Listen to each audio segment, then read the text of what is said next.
Teman-teman, selamat datang tentunya di channel Gagal Sarjana. Jadi kita akan bedah nih beberapa tips ya agar teman-teman tidak gagal bayar ataupun gagal bayar untuk di pinjaman online Shopee Paylater. Nah, kita akan bahas di video kali ini.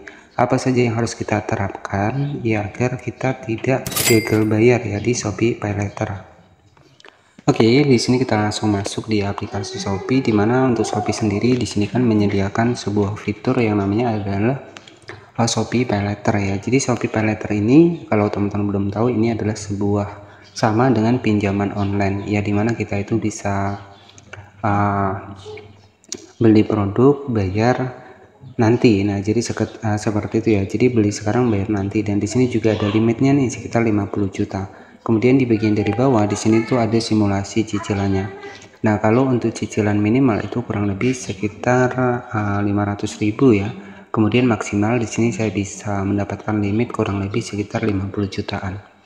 Oke, jadi ada beberapa tips ya agar teman-teman ini tidak gagal bayar ataupun gagal bayar di Shopee Paylater ini. Jadi tips yang pertama adalah agar tidak gagal dalam bayar pinjol ya ataupun pinjaman online di Shopee Paylater, ada beberapa tips yang harus teman-teman buat ya. Jadi yang pertama adalah buat anggaran dan prioritaskan kewajiban. Jadi saran saya buat teman-teman yang mungkin minjam di Shopee Paylater ini harus punya penghasilan bulanan ya. Jadi agar kita juga nggak bingung nih untuk kita membayarnya. Jadi yang pertama adalah buat anggaran dan prioritaskan kewajiban kita. Nah, kalau kita sudah minjam ya berarti wajib membayar ya.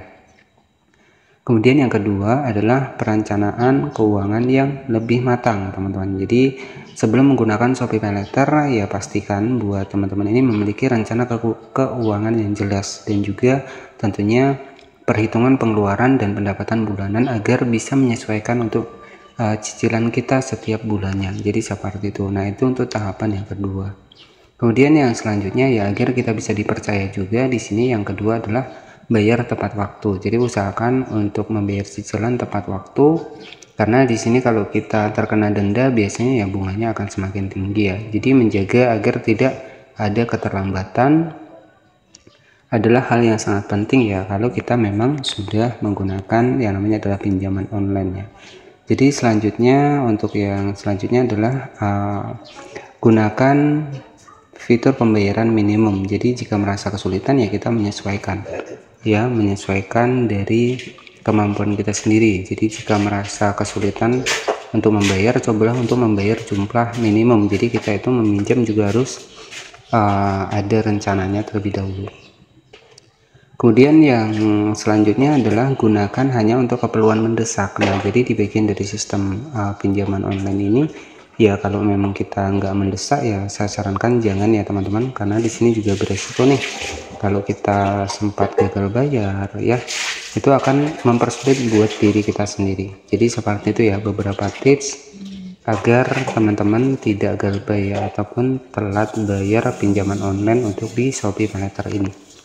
Oke, dan di sini untuk dibikin dari simulasi cicilannya sendiri, di sini tuh kalau 500.000 itu di 3 bulan itu kita harus ngangsur 181.000 rupiah ya. Nah, kalau 500.000 kita atur 6 bulan, di sini tuh ada 98.000. Nah, jadi seperti itu ya, disesuaikan saja dengan kemampuan dari teman-teman. Nah, mungkin seperti itu saja beberapa tips agar kita tidak gagal bayar untuk dipinjol ya ataupun di Shopee Paylater ini. Terima kasih yang sudah menonton. Selamat sore. Wassalamualaikum warahmatullahi wabarakatuh.